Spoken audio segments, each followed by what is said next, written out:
here today with Mychal Bryan, and in our Meet Our Speaker series for the NCGR Florida Atlantic Chapter. And we're here to let you know about a great workshop that's happening very soon on March 16th, I believe, correct? From 10:30 to 5:30. And the name of the workshop is Concrete Event-Based Natal Astrology, a hands-on training intensive. And doors will open for this at 10 a.m. and the workshop itself will begin at 10:30 a.m. with a lunch break. Now, knowing how to read a natal chart well is the most essential skill you can have as a professional astrologer. And if you come join Mychal and our NCGR chapter for this intensive, you're going to know a lot more about how to read a natal chart well, no matter how much you thought you knew anyway. So among the things you'll be learning in this workshop, you'll learn how to accurately describe the personality of the client without falling into what we call astro speak, where you start throwing the technical terms around when what you really need to be able is to describe their experience in plain language. You'll learn a bit on how to skillfully speak about the people who live in the domain of their lives, particularly siblings, parents, children, and lovers. Now, I'm wondering, I know you use the third house for siblings, Mychal, but is there another house you use for siblings? Do you use the third from the third?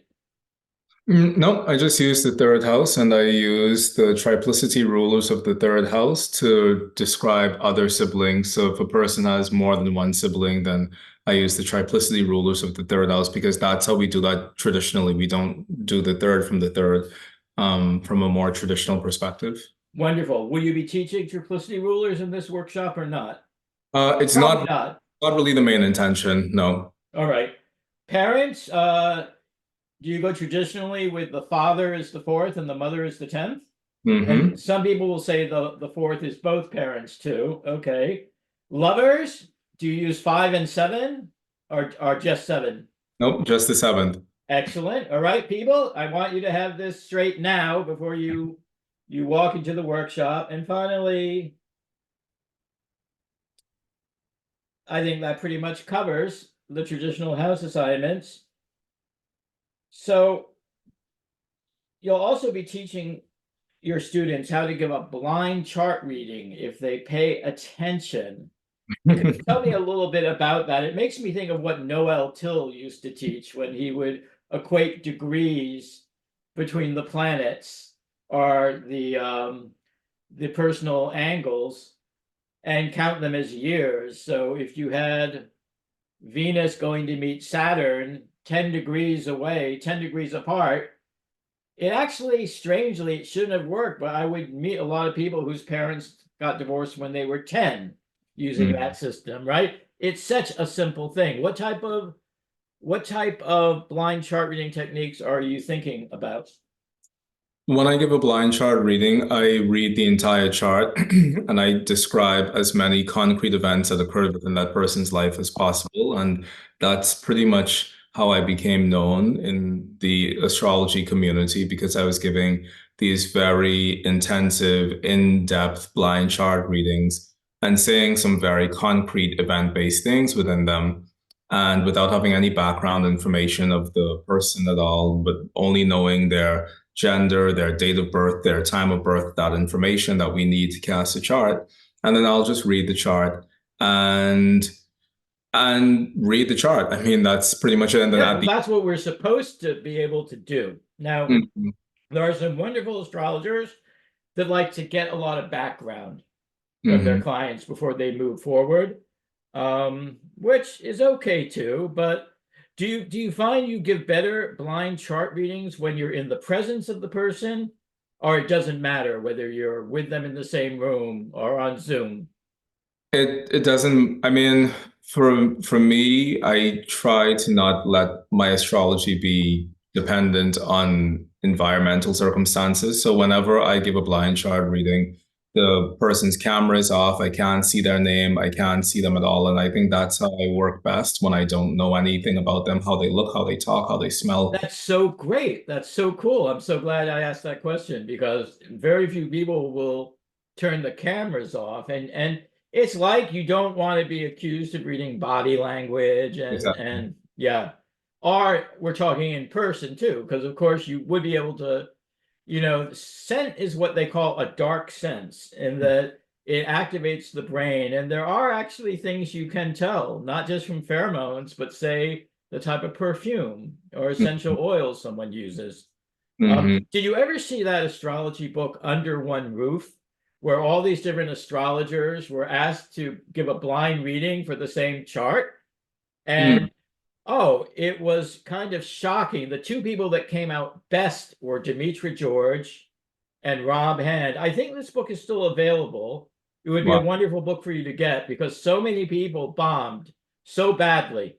Big names, all right? Names you Wow. would recognize. This book came out 15 years ago, maybe 20 years ago. All right, let's see. Um, the unusual spelling of your name, is numerology to blame? No, my mother, that's a spelling for my mother. That's my actual birth name. Wonderful. I want you to know I have misspelled it every possible way you can misspell it. And was a T drop from Bryant by any chance? No, No? Brian is the name. All right. Is this a, how far back can you trace your ancestors? Pretty far back. Brian is a very common surname in Jamaica, and that's That's where what I wondered. yeah, Yeah. that's where my family's from. So your family is from Jamaica, but you yourself were born and grew up in the Bahamas. Is that correct? Well, my mother's family is from Jamaica, and my father's family is from the Bahamas. Wonderful. Okay. Um, how long ago did you publish your book? And the Um, book in question, just so I can hold it up, Mastering Traditional Astrology, a depth of beginning in the celestial art. And look wow. how beautiful it is.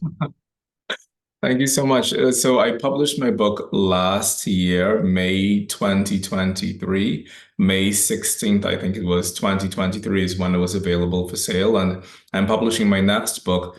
I dare say in a month's time. I'm actually at the final end of putting all the details together. And so I should have my next book published in about a month. Fantastic. So your book, like you, is a Taurus, right? Yes. Okay. How long did it take you to write it from start to finish? I've been teaching the course that the book is based on for, I dare say, 7 years, 6 or 7 years. And so the material was already there in multiple presentations and in multiple documents. And it really didn't take that long for me to write it, but it was the accumulative effort of 7 years of work. Well, I think 6 years of work. And so I had to sit down and really tell myself that I'm going to spend. I was speaking to Chris actually, Chris Brennan about this at I think the ESAR conference that was in Colorado, and he said, Michael, try to get your book ready for NORWAC so that you could sell the book by NORWAC. So I think that conference, the ESAR conference, was in August, and then between then and NORWAC in May, that was the chunk of time that I used to really completely iron out everything in the book that needed to be done so that I could have the book published in time for NORAC to sell it. So it must have been really exciting to get that first box of books. Did it come to you or did you have it shipped straight to Norwalk? Well, I self-published through Amazon and through another company called Ingram Spark, and Yep. so they never sent a box to me, but well, actually for NORWAC, the books just went straight to NORWAC because I wanted to be able to sell physical copies, but I've never had a situation where I've had to have like a stack of books come to me for me to sell them because Amazon does all of that work and Ingram Spark does all of that work And as well. if Chris may have told you when he published his book, Hellenistic Astrology, does it have another name? Mhm. He found just posting things overseas was a nightmare. Postage, actually, if you try to do the mailings yourself, it eats into profits. I'm pretty sure I'm remembering this correctly. Yeah. Was Gregory Nalbandian handling the store at Norwalk? It was my own store because if you publish your own book, you can sell your own book at Norwalk, as opposed to if you self-publish, they allow you to sell your own book. Oh, Whereas, that's cool. You have your own table, you mean, in the trade room. yeah, and you could sell your own book. So if I didn't self-publish, if I was published by Rubido Press, for example, then Greg would have to be the one to sell the book. Right. What did you learn about publishing and the astrology book business by putting it out yourself that you did not know before? Wow, that's a that's a great A question. brief answer. Yeah. What I learned was that you're never done. Yes. And you think, for me personally, I always thought that I was done, and it just never was done. And I thought I was done probably 10 times before it was actually finished. And then after it was finished, there was still more stuff to do because there were things that hadn't been seen in the first publication. So I've recently come out with another version of the same book. It's not a second edition, but it's another version that has a much more streamlined index because the previous index was pretty unusable. And so Did you it, do the index yourself with software? The first no, one? Okay. no, I hired somebody to do it, and then that didn't really turn out being exactly what I wanted. So then I hired a professional indexing company to do the second version of the index for me, and now that looks the way how it should So I look. have the special collector's edition because I got it when it first came out. Very good. Oh, it'll be worth so much money someday on Amazon. With crummy index. Right. And yeah. Now you grew up in the Bahamas on the island of Nassau. Is Hmm. there any particularly quirky trait of your own that you associate with coming of age at this time and place? Wow, I think as a Bahamian, I just really enjoy good food. I think that that's one of the main things about being from the Caribbean, this love of good food, of well-seasoned food, of foods that have a good gravy. I'm really into gravies and sauces and food, and I think that that's a very Caribbean thing. That's a tourist thing too. Yeah. Okay, what's the astrology culture of the Bahamas like? Are there a lot of folks engaged in the pursuit of celestial divination, or did you find that professional astrologers were few and far between? And is there a unique ethnoastronomy peculiar to the islands as there is in Hawaii? Hmm. Very good question. So in the Bahamas, there really isn't much of an astrology culture. When I was younger, I met one astrologer once, or somebody who called himself an astrologer, and it turned out that he was just going on to the Astrolabe website Oh and no. and print. On Astrolabe, you could do an auto report of if you put in your birth information, it generates a report for you. So it turns out that's what he was doing. So it wasn't really that extraordinary, and he wasn't really that extraordinary. And so I never met anybody else who was an astrologer in the Bahamas. And I I, thought that is what your answer would be because all my years in Miami and South Florida, I met very few Bahamian astrologers. Yes. Mm, Yeah. mm. So I mean, it was a very interesting childhood growing up, having to teach myself everything, having to learn from books. I'm grateful that I had access to very good books very early on that really paved my way. They gave Uh, you a good allowance, I'm guessing, right? Yeah. Now, I have to say, thank you. You just jogged my memory. I mean, it's a big deal that you grew up in a Seventh-day Adventist household. I remember I was on a plane once, and I travel with my laptop, and if I'm on a long flight, sometimes just for kicks, I'll just give someone in the next seat a reading. So I'm sitting next to this woman. I said, "I'm an astrologer. Would you like me to look at your chart?" And she looked at me. I'm a Seventh-day Adventist. I'm not allowed to talk about that or anything like that. And for the next 2 hours, she told me about her favorite foods, which Wow. as a tourist wasn't bad for me. Maybe she was a cook. I don't know. But I mean, I was really surprised. I'd never met anyone that said they weren't allowed to talk about astrology. It does sound from what I picked up from your book that you were indulged in your household a little bit. They sort of bent the rules for you. They take you to the movies. My God, maybe you had a VCR in the house. Yeah. Yeah, honestly, Adventism, I think, is is a wonderful denomination of Christianity for a number of reasons. There are some very strong health principles in Adventism. Vegetarians, right?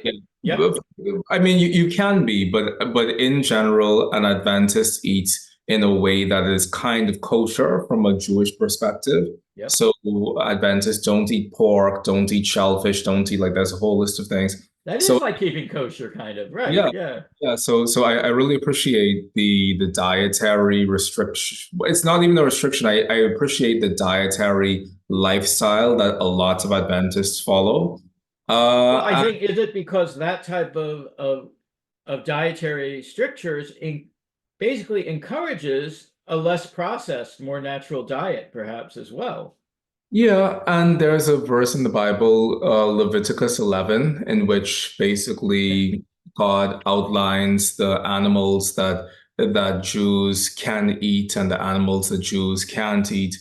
And so Seventh-day Adventism pretty much follows that Leviticus 11 diet very straight in the same way as somebody who's a practicing Jew would follow the Leviticus 11 diet, Seventh-day Right. Adventists do. Let me ask you my last question about Seventh Day Adventist. What is the name referred to? Is it something to do with Sunday, the seventh day, or God Mm, resting? What's the Advent all about? For So, the so for the seventh day is Saturday, and that's in Judaism. The seventh day the is holy day, the Sabbath. and the Sabbath, and so in Seventh Day Adventism, we also, well, not we, but Seventh Day Adventism also observes Saturday as the Sabbath.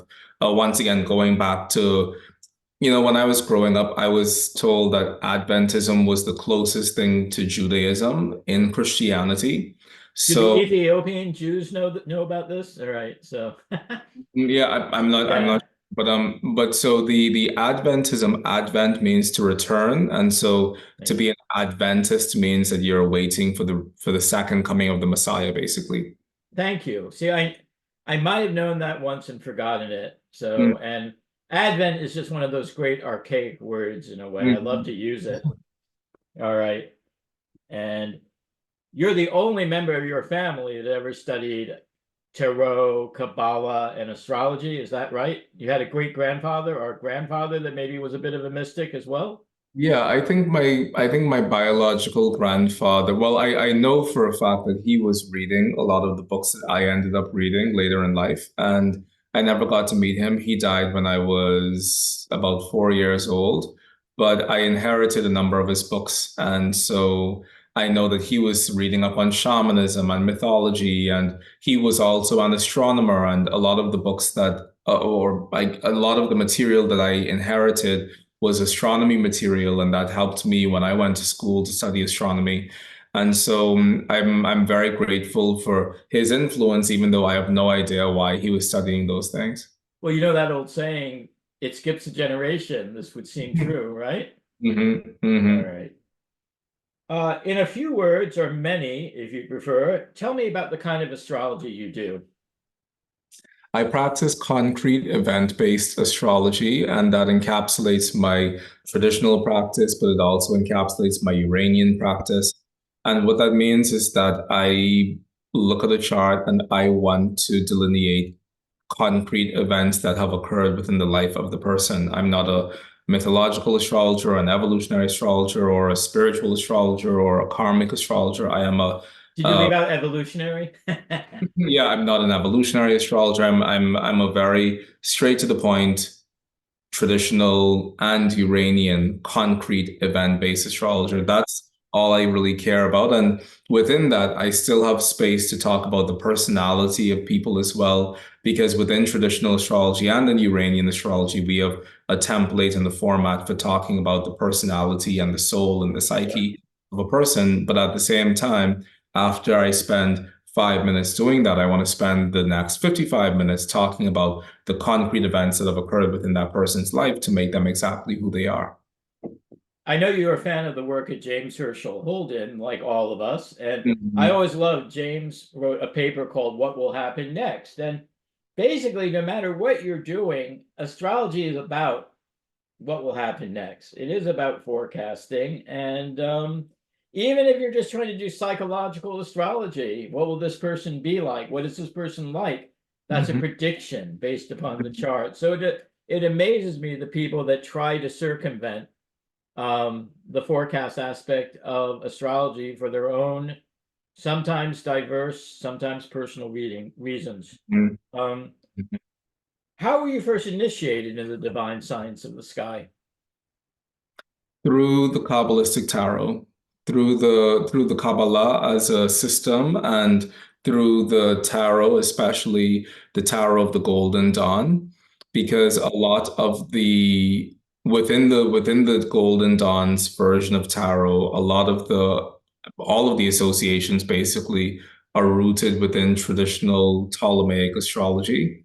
And so I learned about the name Ptolemy by way of my tarot practice. And it's so heavily astrological, the Kabbalistic tarot, that I couldn't get away from having to have a solid astrological background and a solid traditional astrology background. I always tell people that I never knew what modern astrology was for a very long time. I think until I went to UAC, it just didn't occur to me that there were all of these branches of astrology because I knew the Chaldean order, the seven classical planets. That was my training in the Kabbalistic tarot, and that became the foundation of my astrological practice as well. Did you have the Church of Light books? No, I didn't. No, this is very what a wonderful way to come up in astrology, right? And Hmm. you could go to a modern conference and it might even seem rather exotic, a little overwhelmingly diverse. Yeah. Let's see. Who was your first astrology teacher? My first astrology teacher would have been, you know, my first astrology teacher may have been Lene Van Horn, truthfully. I know her, the astrologer at large. Yes. Lene. And In we San Francisco, is that? in San Francisco, and we worked together for a bit because I never had a teacher before 2018 because I was self-trained in the Bahamas. I was giving readings in the Bahamas. I had a robust client practice by the time as I was 15 years old. So by the time as 2018, I must have been 27. I was already established in what my practice was, what it looks like, what I did, what I knew, what I didn't know. So me reaching out to have a mentor was really to see how somebody else does it. And so I reached out to Lene because I went to her talk at UAC, her talk on combust planets, and I thought that that was very cool. And then she and I worked together for a bit. And that didn't really last very long, and more so because of me. I really didn't want to I didn't want to be a part of a particular style of astrology that I think is very prevalent in the West. And I think that she's an amazing astrologer. I really love her as a person.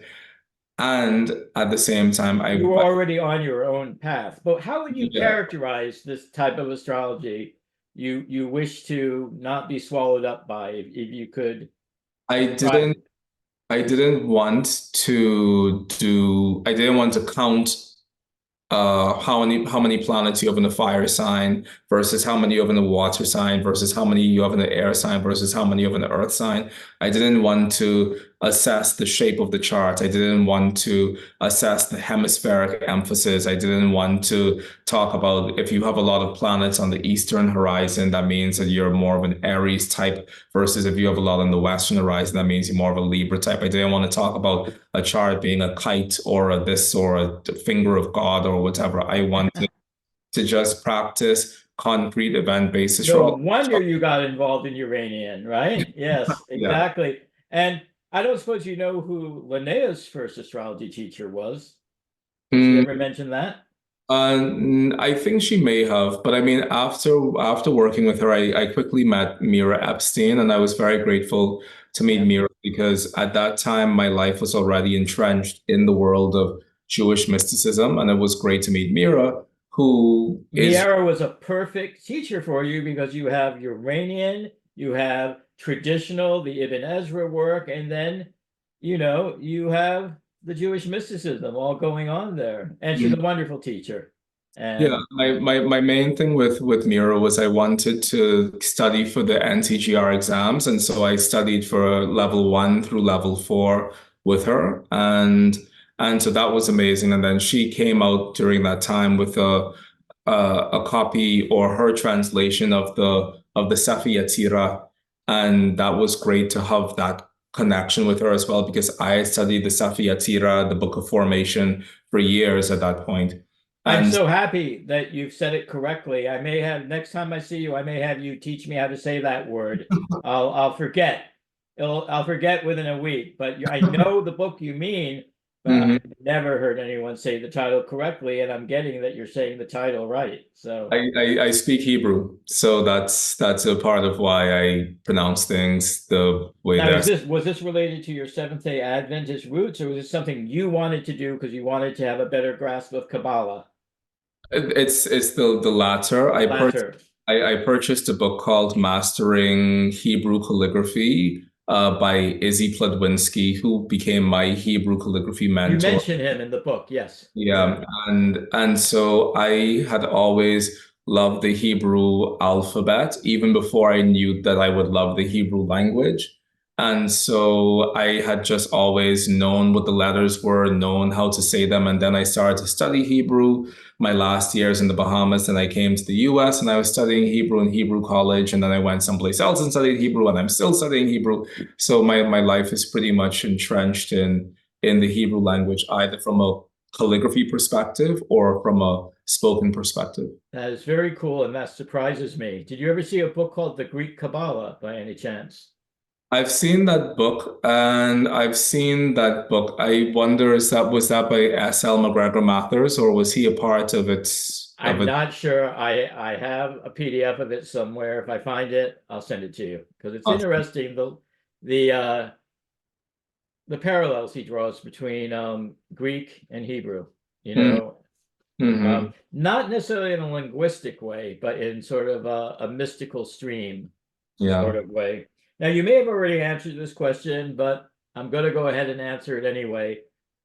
Per the Uranian system of astrology, which we Mm, also call symmetrical astrology, I was first taught by an Emersonian, which hmm. means a student of Charles Emerson, who tended to skip over teaching the 360-degree dial in favor of the 90-degree dial. Hmm. In Jyotish astrology culture, the lineage of your astrological education remains quite important, as many consider their astrology teachers their gurus as well, and Hmm. believe that a divine spark of knowledge transmission passes between teacher and student. Yes, even in the West, even the Western Jyotish teachers believe that. To what extent do you think lineage matters in astrological education? I think that's a great question. And lineage is really important because there's a lot of astrology in the world, and there's definitely a lot of astrology in the West. And it's important, for example, a student who comes from my school, the Oracular School of Astrology, you know exactly what the quality of their education is going to be, what the quality of their chart reading skills is going to be, and that should be replicable amongst all of my students who I've certified, basically, because that is their specific lineage. So there's quality control in your There, school. there's Yes. a lot of quality control in my school. I don't give people a piece of paper with my name on it unless I feel as if they completely embody what I want to share. And I've had people who have studied with me for years, and at the final stage, they chose to go a different path, and that's completely okay. But in terms of my legacy and what I'm leaving behind, I need to know that I teach in a clear way, and I expect my students to hold that information with the same level of clarity. So lineage for me is a very important thing. And so for me, for example, within Uranian, Gary was one of my primary Uranian influences. Gary and Faith were my two big And you Uranian. couldn't do better. You couldn't do better. So Yeah. yeah. Yeah, I mean, Faith is, I mean, Gary is a master technician and he built the software that a lot of us use, Nova Chart Wheels. Faith is a great astrologer. Well, And I mean, from Gary yeah, specifically, Gary as a technician built the software. He knows the ins and the outs of that, and he also understands the technical background. And yep. so I'm very grateful I had that experience. And Faith is a master interpreter. Yes. She knows the TNPs better than anybody who I've ever met in my life. And And when you look at her process, Mychal, about how she researches them and how she goes after meanings, she's Mhm, relentless. And well, we're grateful you got Gary to start teaching a more advanced level of Uranian astrology. And mhm, that's what's happening now. Because for years, I'm glad you missed this, because mhm, this is all before 2018. If you were at a conference, you couldn't find anyone teaching anything but sort of the shallows of Uranian. If you were lucky, Arlene Kramer was there. It would be an intermediate astrology level. But mhm. year after year, conference after conference, it was still the same beginning Uranian classes, and it could be Wow, frustrating. So, wow. um, are there any cornerstones of your personal identity as an astrologer and as a man you'd like to share with our viewers?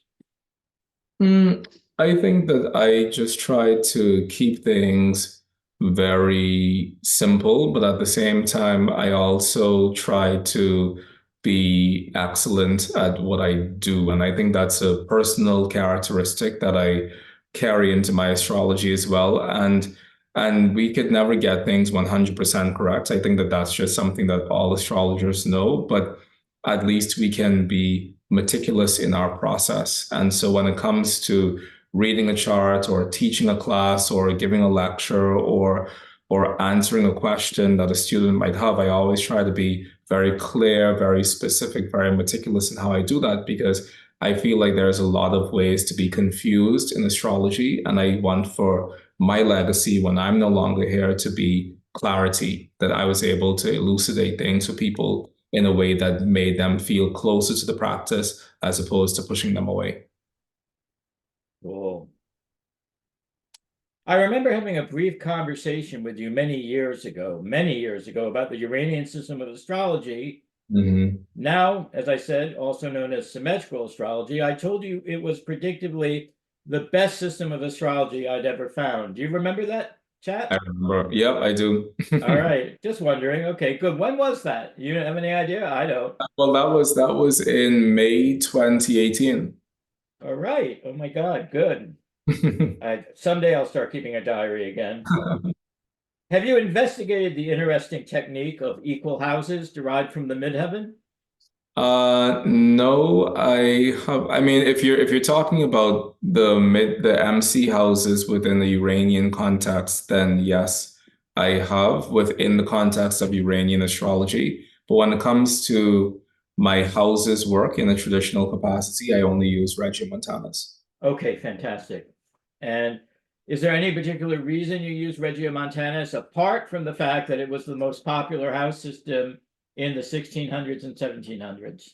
I use Regiomontanus because that was the house system that all of the astrology that I tend to teach at my school from a traditional perspective is really rooted in the 1600s. And so I teach the work of Jean-Baptiste Morin, I teach the work of John Gadbury, I teach the work of Joseph Blagrave, and they all use Regiomontanus. So since all of their systems and their knowledge was codified using that house system, that's the house system that I teach with. I think Regiomontanus means king of the mountain or something. It was a Translates the man from the purple mountain. I'm trying to uh, remember. possibly. I mean, I know it was a moniker or it was a nickname for Johannes Mueller and or Johannes Königsberg Mueller or something like that was his name. But there wasn't really a person called Regiomontanus Okay. in the same way as there was a Tito de Placidus. I'm fortunate because I was early on involved with Kepler College, and though I had a lot of astrology under my belt, it was working with Lee Lehman and to a lesser extent Rob Hand that got me to love the Elizabethans, to be able to read Gadbury or, Mhm. in the original manuscripts with the funny S's, and really, and you turned a corner where you tune out when someone starts discussing Pisces as the ruler of Neptune or Mhm. Aquarius is the ruler of Uranus, Mhm. you have to like pick a point on the horizon to stare at. Mhm. Mhm. Although Mhm. I'm totally willing to go with them as co-affinity rulers, all right? I'm inclusive. Yeah. Um, Which astrologers and their work do you most admire that you haven't already mentioned, or which have had the most significant impact on your work? Can you think of anyone else? I think that all of the people who I have spent time with in any sort of mentorship capacity, the reason why I've spent time with them is because I saw within them the evidence of being able to do what I do in terms of a blind chart reading. One of the tests that I have for anybody who I study with is I give them a chart on our first meeting, our first class, and I say, read this chart. And I pay for the privilege of watching them read that chart. And if they can read that chart and do it extraordinarily well, I continue to work with them. And if they can't, I don't. So the people who have done that the best in my life, in my experience, have been Gary for sure, and Faith and Judith Hill Judith is amazing. Yeah. and Nicholas Mutz Alsop. I think she's also very great. Lee Yes. Yeah. Lee Lehman has the ability to do that as well. And the reality is that my astrology doesn't look like anybody who I've ever studied with, because when it comes to, especially in terms of traditional astrology, because when it comes to my traditional practice, what I do is completely my own. So you will never see traces of Lee Lehman in my astrology practice. You'll never see traces of Judith Hill in my astrology practice, because my version of studying with someone is sitting down and watching how they do what they do, not necessarily hearing their lecture or hearing their class. It is sitting down and watching them read a chart and seeing the things that they emphasize and seeing the things that they do well, and then going back into the astrology that I already know and saying, how can I do that at that same level? Not necessarily by replicating their techniques, because I don't replicate anybody's techniques, but by saying, how can I do that and get that same information at the level that they got it at? And so that for me is really the gift of seeing somebody else in action so that they can inspire you to be better at what you do, even if you're not using their specific system or Your method. palette. Right. I Yeah. want to thank you because you just actually pretty much answered the next question, but I'm going to ask it anyway. You're basically an experiential learner. hmm Um, do you learn better from books or videos? I learn Neither. I learn best through practice. I Yes, mean, that's yeah, I mean, I can't think of any, and probably this is to my detriment, but I can't think of any astrology book that I've ever read cover to cover at all. And I think that there are sections, for example, Jean-Baptiste Morin, he wrote a book on natal delineation, and I've read section two, chapter two, a single planet in a house. That's the title of that chapter. I've read that 1,000 times, but I've never read the chapter after that. So I think that there are certain chunks within books that I really enjoy, but to sit down and read a book from start to finish is very difficult for me, because I want to practice and I want to learn through practice, and I want to fall flat on my face and bloody my forehead because I did something incorrectly, but I want to learn through that mistake, as opposed to sitting down and reading what somebody else wrote about something. and let's hope someone wasn't mistaken Mm-hmm. in the transmission of the technique Mm-hmm. they were working with. Um, I hand you. Oh, by the way, have you seen a translation of Book 20 by Marin? I'm looking for that. Mm, Book I 20 haven't. doesn't seem to be translated. I haven't. What's the subject matter? What's the subject of book 20? I don't know. And I got a letter from one of the people from Chris Knutson wrote me an email about it. And so 21 is Baldwin and all the predictive stuff. And I know Tony Lewis did 19, but it seems like we have an opening for a translator, but it might be reiterated in other books. So I, Hmm. I did write to Tony Lewis about it, and he didn't seem to think we were missing much, not knowing book 20. Right. Uh, I hand you a chart. How do you jumpstart the process? In traditional astrology, the only way to start reading a chart is from the first house. And that is, in terms of the 16th century, that continues to be true in terms of the period before that, in terms of the medieval period, that also was true. And I think when we go further back into more traditional or into more classical styles of astrology, then we fall into this thing of looking for the sect ruler of the charts and doing it from that, and then the triplicity rulers of the insect luminary, and that being the way how to begin. But from, I dare say, the 1300s straight up until the 1800s, the way to start reading a chart is always from the first house. Right. So that's how I begin my work. And were there a few Elizabethan authors maybe that also would take the house the sun was in or the moon was in and treat that as a first house too? No, absolutely no one. All right. Yeah, the sun and the moon, the sun and the moon and the sun and the moon between the medieval period and the Renaissance were important because they're the luminaries, and so there's a way how we treat them that's separate and apart from our larger chart interpretation. But in the context of the actual chart interpretation, the sun and the moon are only as important as the houses that they rule. So you're never going to start a reading by first assessing the sun unless the sun is the specific ruler of the ascendant, or unless the sun is specifically in the first house. You will never start a reading by assessing the moon first unless the moon is the specific ruler of the ascendant, or unless the moon is in the first house or aspecting the first house. So the luminaries, they lose a lot of their esteem. You know, today we tend to talk about the big three, but there is no big three model in traditional astrology. You start with the ascendant, aspects to the ascendant, planets in the first house, aspects to the rule of the first house. And if the sun and the moon aren't any of those things, then they just aren't important until we get to the house where their signs land on the cusp of. Perfect. Did you ever learn how to hand cast a chart? And if yes, do you still remember how to? Yeah, that was the NCGR level 1 exam is completely that. And so I love doing a chart from scratch. I haven't had reason to really do it in a while, but I think I'm going to start a class on that where I teach people how to cast a chart by hand. What professional astrology groups do you currently belong to? I feel like I belong to the NCGR PAA insofar as I've taken that exam. It's a credential that I have. I'm not necessarily an active participant in NCGR events, but I do have the certification. And the other organization that I'm a part of is, what is it called?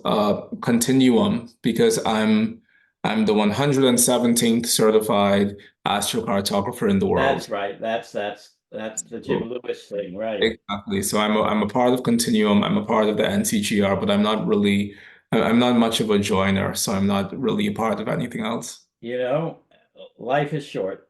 So let me ask you this: do you add any of your own traditional strictures in to astrocartography? No, I don't, because I think that when you're practicing a system in the way that someone made it, it probably makes the most sense to practice it in the way that they made it. So I don't apply anything from traditional astrology into astrocartography. And Jim Lewis made an attempt to bring in certain traditional astrological principles, such as essential dignity and debility, into his astrocartography, and he didn't know traditional astrology, so he didn't. His shadow planets. That's right. He liked to talk about shadow planets, right? Right. So he wasn't a traditional astrologer. He didn't know traditional astrology. So this idea of bringing in traditional astrology concepts into a brand new system of astrology that has no roots in traditional astrology, it feels like a kind of awkward mix. So when I am practicing astrocartography, I don't talk about essential dignity and debility, because I think that astrocartography is a lot more similar to Uranian astrology in terms of the planet to planet relationship, without bringing in the essential dignity part of things. than we tend to think. So I just talk about the planets. I don't talk about their essential anything because I think that that's the most important thing from astrocartography, the planet I interactions. personally love putting the TNPs in, so not everyone does that. I get a lot of valuable information. Please don't make me move to my Hades line, please. So you have a fixed sun and a mutable moon. How has that played out for you? Mm, I have it too. This is the selfish question. so I, I'm not really I'll talk about my son because that's the only thing because I don't give people my chart at all. So no one knows that I have a mutable moon or a fixed moon or whatever moon. But I, I also don't. I'm not a signs of the zodiac person. I'm a really I think that I'm a really underwhelming person in that I don't talk about the signs of the zodiac. I only talk about planet to planet interactions. So it doesn't matter to me that somebody has a fixed sun, a mutable moon, a fixed moon, and anything, because at the end of the day, my astrology isn't based on the signs of the zodiac at all. I don't care if somebody has 10 planets in Scorpio. I care about the interactions that are occurring between the planets. So I really don't have any opinion about what it means to have a fixed sun. I mean, I guess I'm stubborn, but I mean, other than that, And you like gravies. There you go. I Right. like Yeah. I like cravies, but other than that, none of my astrology is. I never talk about the signs of the zodiac at all, truthfully. Well, I'll tell you, without talking about your chart, I see you have a signature of the specialist in your chart, right? That involves both traditional and Uranian planets. So let me ask you, what's your specialty if you feel you have one? My specialty is giving blind chart readings, and my specialty is teaching astrology. Those are two things that I do really, really well, and I'm very masterful at both holding a class space as well as giving a blind chart reading on the spot. And that's really the only way that I give conference presentations these days. I got very tired and very burnt out by having to prepare so much for conferences, and it just felt And very, PowerPoints, right? yeah. And so I said to myself, Mychal, what is the one thing that you do that is particularly different from what anybody else does? And it's the blind chart reading. So these days, I don't prepare any presentations at all. I just show up and I give blind chart readings. So Like, people do people have to like put their names in a hat or something? Or In a Zoom context, I have a room moderator and I tell the room moderator to pick people from the crowd. So, or to pick, one or two people from the whoever crowd. he wants to pick, not you. Yeah, Right. exactly, That's exactly. his chart making the decisions then, right? Yeah. Exactly. So I never pick the person because I never want to be involved. I never want for anybody to say that Mychal Bryan gave them a reading and it was a reading based on things Mychal already knew about them. That's not what I want my legacy to be. So I want for people to submit random charts to me that I've never seen before. I want to be able to do that because I think that's where the real magic of astrology happens. I agree. I agree. Now I wondered, is the word oraculous a portmanteau of oracular and miraculous? Not quite, but the word oraculos is a. I spent a big chunk of my life in Cuba, and so I speak Spanish as well. And oraculus or an oraculos is basically the name of whatever system of divination that you're employing. So tarot would be an oraculo, and astrology would be an oraculo. It's basically an oracle. And Okay, great, yeah, cool. and in Latin as well, oraculos means oracle. Where in Cuba did you live? I lived in Santiago, which is on one end, and then after that, I moved to Havana, which is on the complete opposite end of the island, like 15 hours away. Isn't it really interesting the underwater archaeology they're doing right now on the east side of the island? There are people that really think they found part of a lost civilization. I don't know if you've heard anything about that. So Oh, no, I, I haven't heard anything about that. I'm glad you spent time in Cuba. Spent a lot of time looking at Cuba, all right, from Miami Beach. Yeah. So let's see. I'll skip that one.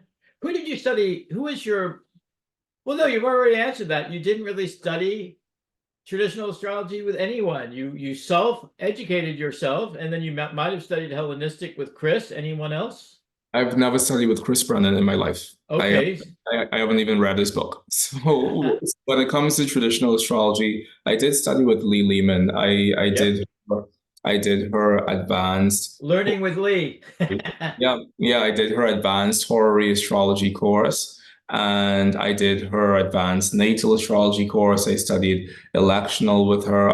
Mira as well teaches traditional within the NCGR framework. So I did study with Mira and with Lee, and those are the two traditional astrology influences. I've never read Demetrius' book. I've never read Chris's book. I've stayed clear of the Hellenistic astrology movement for a very long time, and I intend to keep it that way. And I really enjoyed being able to study with Lee in particular because Lee teaches more than the astrology. She teaches how to have a mind of your own. Yes. And so one of the greatest things I learned from Lee was how to read primary sources and how to be in dialogue with authors like Ptolemy or Dorotheus and how to converse with them without necessarily reading what somebody else wrote about them. So I really appreciated that. And that really was the springboard for my own astrological journey in terms of writing books myself. Cool. And I think Kepler used to get dressed up before he would read certain authors. He'd put on his best wardrobe and light candles. I hope I'm remembering this correctly. Someone we liked did. Hmm. Now, let's see. You came into this life as part of a group that has Saturn equals Hades. Hmm. Do you feel at home in this world? Now, Saturn equals Hades is sort of the signature in Uranian, and these are slow-moving planets, so I'm not giving anything away here. You're part of a mini generation. So often it's associated with the sense or feeling of being a refugee or having to deal with hard scrabble economic issues. Do you identify with either of those delineations, or do you have an even better one for me? I don't necessarily because I think that very early on, I realized that if I were going to have a community, I would have to build it myself. And specific to what I do and how I want to do it and how I want to interact with astrology, I guess I never really felt as if there was a space within the astrology community that I was introduced to for me to naturally plug myself into. And so I said, well, if you can't find it, make it. And so I Which guess, is which is the healthiest and ultimate response to feeling an absence of home or feeling a refugee. You create your own country, your own nation state. I yeah, love it. I uh, love it. What a creative way to deal with this aspect. Now we yeah. just have to ask the other 5,000 people who have that month. Um, do you pay attention to the semisextile degree? I know it's an inversion, but Kepler certainly did. And Rob Hahn used to talk about how there were only two conditions he'd pay attention to with semisextiles. If the planets that are 30 degrees apart have the same planetary ruler, which Mhm, will be the case if one planet's in Capricorn and another planet's in Aquarius, mhm, or if the planets were in semisextile and from Leo to Cancer, or vice versa, meaning the signs ruled by the sun and the moon. So, do you have any thoughts on semisextiles? Because you have a really interesting configuration. No, I have no thoughts on the semi-sextile at all. I only use the quincunx as far as combinations of a version are concerned. I only use the quincunx. And these are all very slow-moving planets that are in semisextile, so many, Mm-hmm. many have it. Mm-hmm. Um, would it be safe to say that you see astrology as a tool for enlightenment, mental clarity, and as a fast track to spiritual truth? Yeah, I think that astrology has the ability to plug us into a magical understanding of ourselves and the world in which we live. And I think that that's really our responsibility as astrologers to bring back a foundational magic for people to know that, hey, this thing exists and there is a ghost within the machine, and we're not just here to live and die and be no more, but we're actually here to participate in something beautiful and mysterious and exotic and exciting. And I think that astrology, for me, is one of the touchstones of genuine magic within this world. And I know that that's what it does for other people as well. So that's how I try to share it with people, so that people could live with this magic in a practical way, and so that they could feel as if they have a direct connection to whatever they think God is by means of the astrology that we practice. Yeah, that's very nicely put. This is something you even address in the opening chapters of your textbook, which is very unusual and not the usual way most astrologers choose to go about introducing their students to the round art. I especially like the opening chapters, What is Astrology? And the Hermetic Principle of the Cosmos. Mhm. Do you think you will rewrite Mastering Traditional Astrology as you yourself age forward in time and your understanding of its mysteries deepen? I imagine that that could possibly happen, and I love C.C. Zane, Albert Benjamin, who went by the name C.C. Church Zane, of Light, right? for Brotherhood of Light. Yeah. Yeah, and I love that in his writings he asked that his students never change what he wrote, because he said, "This is what I wrote. This is what I wanted to be. This is my voice. This is how I want it to stay." And so I think that when I write anything, my background is in writing. I went to school to study writing. I'm a journalist by profession. That's what my degree is in, From uh, where? from the Northern Caribbean University. Okay. So yeah, so I'm a journalist, I'm a writer, that's what I went to do. So whenever I sit down to write, I write very intentionally, and I write as I sit down to perform an act of writing. And a big part of that is knowing that once you put something in writing, you can't necessarily redact that, or you can't take it back and then change it. So what I have changed in the book thus far is typos that were in the first copy that weren't caught either by myself or by the person who edited the book the first time. And but that's really all the changes that I at this moment feel like making, because I feel like the book is hermetically sealed in a sense, whereas I love the fact that it represents me in 2023, because me in 2023 was, I had a lot to share. And so I'm saying all of this to say I don't necessarily know if I'm going to do a rewrite of it. I'm going to write several other books, and I'm about to publish a new book in 1 month. But as of now, as of this moment, on this day, the 5th of March, 2024, I'm completely fine with the book as it currently is. One thing I do kind of like about your chart, but I don't know if it's 100% accurate, is you have the planetary signatures in the Uranian system of astrology for authorship. At Mhm. least two pictures that equal personal points. So I will be very disappointed by the system, if not by you, if you don't write a few more books. All right. I Um, really will. have you rectified your own chart or had anyone else do it? Yeah, I've rectified my charts. I've rectified my chart. I mean, the last stage of the NCGR exam is chart rectification. So you have to rectify somebody's chart, and I've done it with my own chart, and I've done it with other people's chart, and I had to do it in order to be certified. And I'm very happy to say that I think that the birth time that my mother recorded in my birth book. I even still had my band, my actual baby band that had my birth time on it. So I'm Get out of here, really? Oh, you should put that yeah, in one of your books or on the back yep, cover for the author yeah. photo. It should be like the baby band, right? No one has that. Yeah, So so that's I'm very happy that she kept that, because I do think that it is an accurate reflection of me and my life experiences. we're almost done. Just a few more questions. Have you been studying mediumship lately, or do you have any plans to?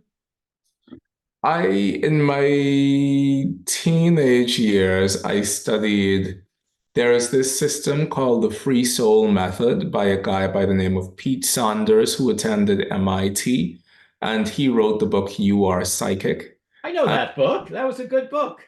Yeah, it was a very good book, and I enjoyed it a lot, and I enjoyed his approach a lot. And at this point in my life, I lead a very robust dream work community, and I lead a very robust astrological dream work community, and I teach my students within that how to consciously dream and how to lucid dream, and I think that's pretty as much psychic anything as I need. That's And wonderful. And my next question was going to be, are you a precognitive dreamer? I will say that I will say yes, but not in any messianic way, not in any like prophetic sort of way Not like that David Wilcock talking about his dreams. Right. Yeah, no, yeah. but I think that in terms of knowing that I'm in the moment and something's happening, and then I just get this deep sense in my gut that wow, I've dreamt about this before, and that's happened to me several times. It's happened to me now. I'm teaching this Uranian astrology program. It's happened to me in the program where I'm saying something and I'm in the stream of saying that thing, and then I just stop and I'm like, wow, I've had a dream of being here with all of you in this room and you wearing that orange shirt and you wearing that I hat. know And the experience you're talking yeah, about, and it's not a hallucination. It's not an AI hallucination, right? yeah, yeah. Um, when some of your first readings that you did at age 13 in the nail salon, weren't they psychic readings rather than astrological readings?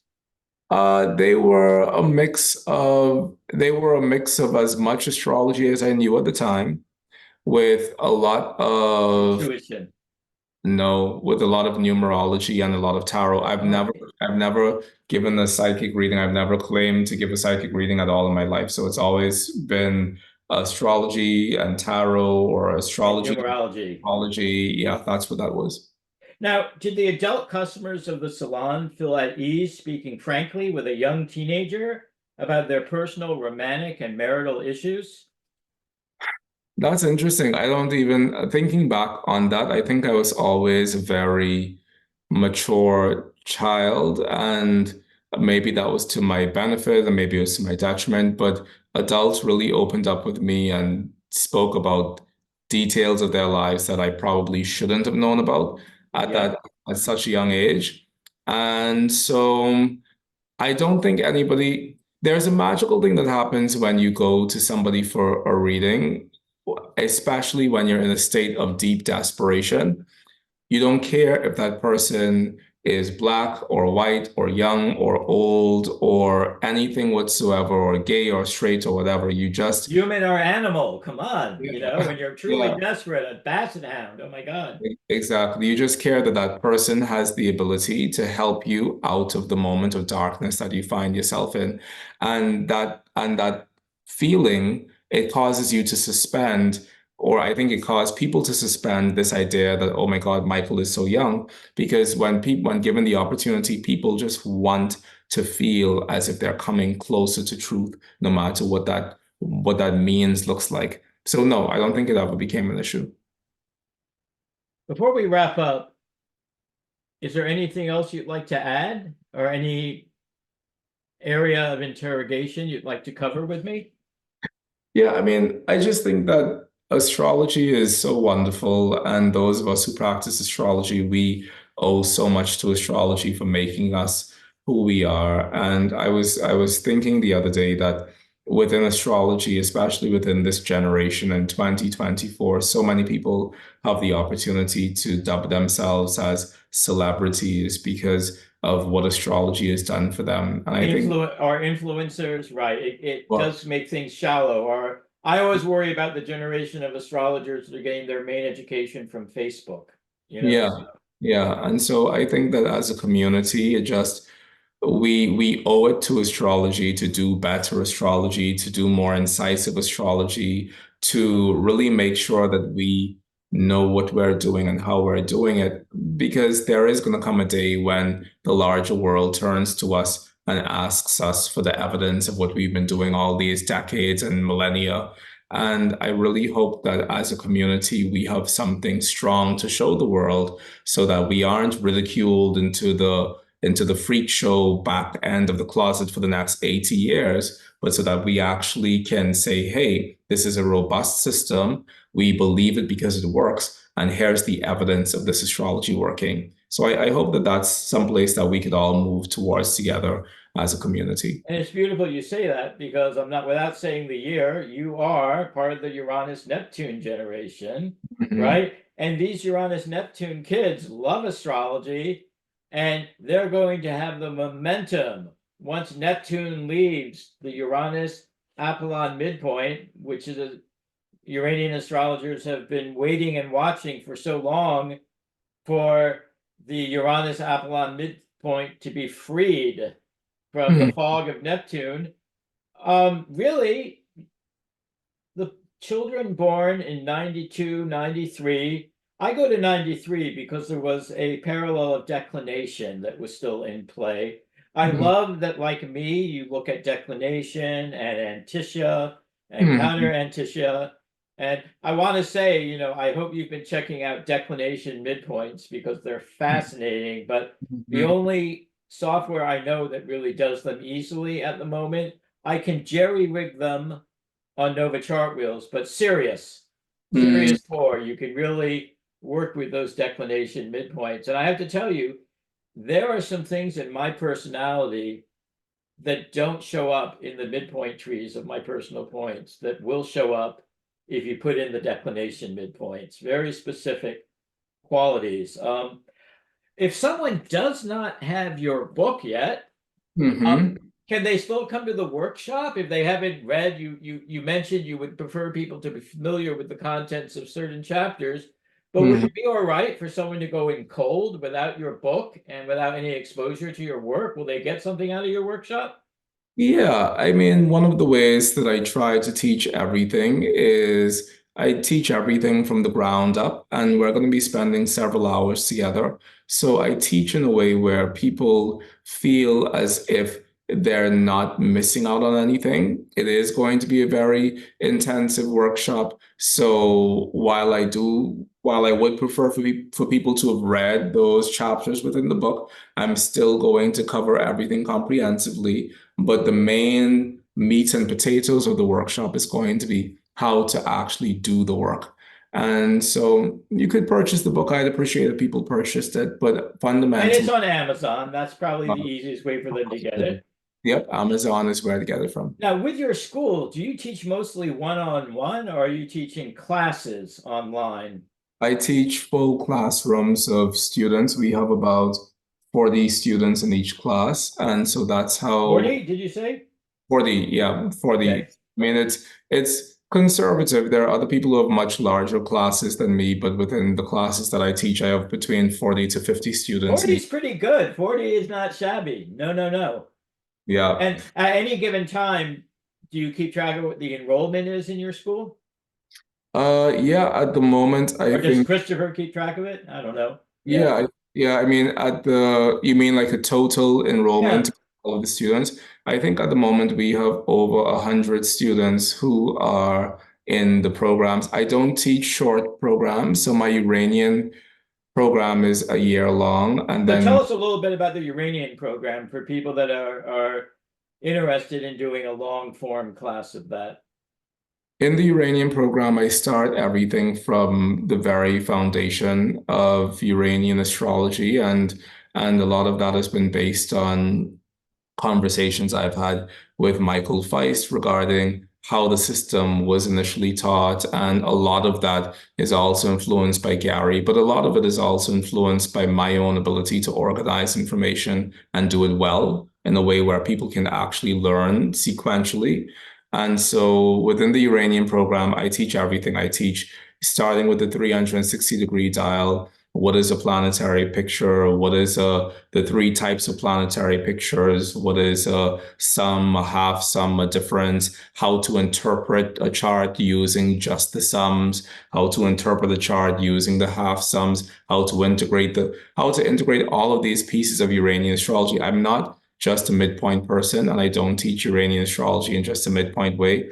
I'm also not really a 90-degree dial person. So students go an entire semester with me before they even see what the 90-degree dial looks like. So I really believe in teaching people everything they need, not to just know it in their brain, but so that they could actually get up and do a blind chart reading using whatever system of astrology I'm teaching them. So the same skills and abilities that I have in traditional astrology, I try to transfer and I try to demonstrate those same skills within a purely Uranian context on the 360 dial. Fantastic. And it makes a lot of sense. It's like we start our children, we might give them a glass of milk with a little bit of coffee in it, but we're not going to give them espresso, right? And, there is something very espresso-like about the 90-degree dial. I just want to thank you for taking the time to come and speak with me on behalf of the Florida Atlantic Chapter of the NCGR. I hope everyone watching this video will sign up and come in and be there. And I look forward to continuing this conversation over the next few years, perhaps off camera.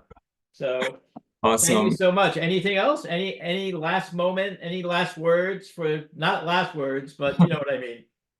Yeah, no, I mean, I really hope that people come to the workshop. And if you want to find out more about my work and what I do, you can visit my website at oraculosastrology.com. Maybe we could put that down below in the description box when this is published. But yes, please do feel free to come and join me in this and join us in this amazing event. And you're definitely going to learn a lot. Is there a separate website for the school, or is that part of the Oraculous Astrology website? oraculosastrology.com, everything is there. Wonderful. Thank you very much, Mychal. I'm gonna stop the recording. You don't have to disappear in a puff of smoke or anything.